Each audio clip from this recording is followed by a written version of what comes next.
Hey, what's up? Hello, how are you? Okay, now let's find out the price or the value of a 2010 no mint mark Lincoln penny in top condition. Yes, 2010 penny no mint mark in top condition or the most valuable. Yeah, Lincoln Shield penny. Okay, here we go.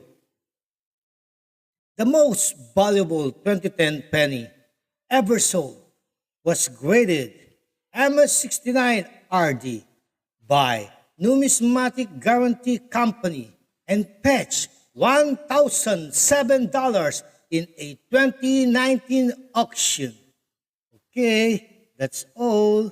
I hope I was able to provide some information for coin collecting. Bye for now. Don't forget to subscribe.